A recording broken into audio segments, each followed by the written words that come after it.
परमपावन श्री विष्णू सहस्रनाम स्तोत्राचे महात्म्य आणि त्यातील अद्भुत मंत्रप्रयोग. भाग 16. प्रतिकूल काळाच रक्षण होण्याकरिता मंत्र. दैनंदिन आयुष्यातील प्रापंचिक स्तरावरील किंवा नोकरी धंद्यातील प्रतिकूल काळामध्ये आपले सर्व बाजूनी रक्षण व्हावे, आपल्याला कमीत कमी तोशीष पडावी, आपला कमीत कमी तोटा व्हावा, या कारणासाठी प्रस्तुत मंत्राचा प्रयोग सांगितलेला आहे. कोणतेही सश्रद्ध स्त्री पुरुष भक्त श्रद्धेने या स्वानुभूत सिद्ध मंत्राचा सांगितल्याप्रमाणे जप करून अनुभूती घेऊ शकतात. ऋतुसुदर्शन काल परमेष्ठी परिग्रह उग्रसंवत्सरो दक्षो विश्रामो विश्वदक्षिण.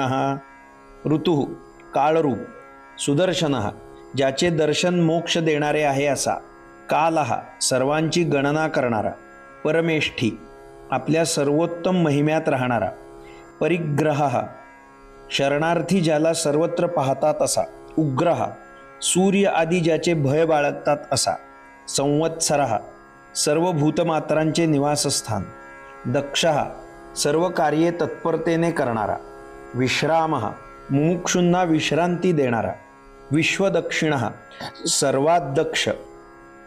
आपला प्रतिकूल काळ संपेपर्यंत या मंत्राचा स्नानानंतर शुचिर्भूत अवस्थेत एका जागी आसनावर बसून श्री भगवंतांची त्याप्रमाणे मनोभावे प्रार्थना करून रोज 108 वेळा मनातल्या मनात प्रेमादरपूर्वक जप करावा आणि अनुभूती घ्यावी.